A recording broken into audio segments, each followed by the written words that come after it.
Àní Olúwa ṣe lóore o kó nawọ́ sókè ó ṣe yí o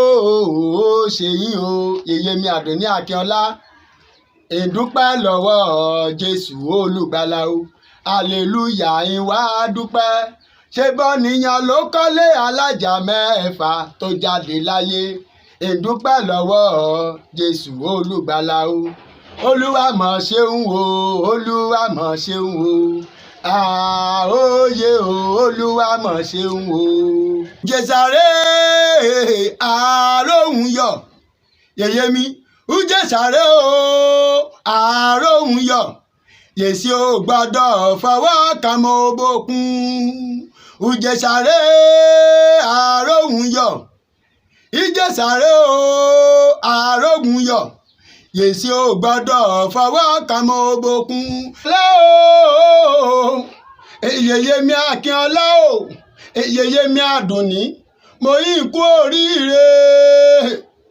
Èdùmàrè ọba mi òkè tó jẹ́ kí n pẹ́ láyé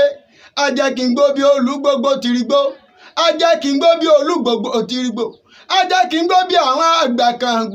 títí tí wọ́n gbó títí tí wọ́n fọmọ òun ṣe dé sọ́rùn ọmọ òun jẹjẹjẹjẹ odò òkìní ìgbà ọdún ọjọ́ kan ní yèyé mi Àdùnní Akínọlá o ìpẹ̀lẹ́ o mi bí ìlọmọ ọ̀jẹ̀sàmọ́dù ọmọ apànàdà ìlọmọ ẹlẹ́ni àtẹ ẹ̀ka ọmọ ẹlẹ́ni ẹ̀wẹ̀lẹ̀ ọlọ́wà ní ọmọ agbódòpọ̀ onímọ̀ye bí díẹ̀díẹ̀ níbániró lókìtì yẹ́fọ̀n ọ̀kẹ́kẹ́ lásòdè gbẹ́jọ ẹlẹ́gọ̀dọ̀ tiẹ̀ nkúkú lásòdè ìjẹ̀ṣà ìlọmọ wá ìlọmọ ẹkùn ìlọmọ olórí ẹ̀rẹ̀rù ti ń dadí àró ìlọmọ ògèdè ń gbé agbógun gbòòrò ọmọ adìpọ̀pọ̀ lójú ogun ní ìlọmọ ìjẹ̀ṣàmọ́dù ọmọ apànàdà ìjẹ̀ṣà orídì ìṣáná ilé lọmọ wa ti ń múná roko ìlọmọ olóbì kan ọwọ́ ti rí wọ́ ìlọmọ olóbì kan ọwọ́ ti rí wọ́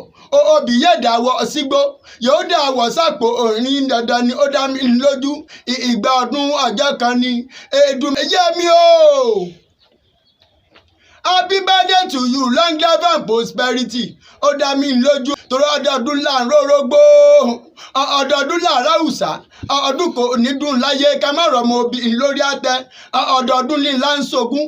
ọdọọdún ní ìrókò ń sọgbọ̀n ọdọọdún làbí ẹyàsọ àádọ́ta yèyé mi Àdùnní Akínọlá o ìyá gbó o ìyá gbọ́ o ìyá àfẹ́rìgì ìjọbì ìtì dàgbà ìní dàgbà yà ìní dàgbà ìṣẹ́ láṣẹ Elédùmarè ọba mi òkè.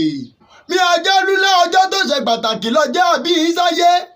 ọjọ́ mọ́nìgbàgbé ló jẹ́ fún gbogbo ẹbí ó bí yín pátá porogodo gbogbo yẹn bí ayin kí mi kí yín pé ìgbà ọdún ọjọ́ kan ni gbogbo yẹn mọ yín pátá porogodo ayin kí mi kí yín pé ìgbà ọdún ọjọ́ kan ni gbogbo ìjẹ́ òkè ìgbàlà látòrí ìsẹ́mínẹ́s jẹ́jẹ́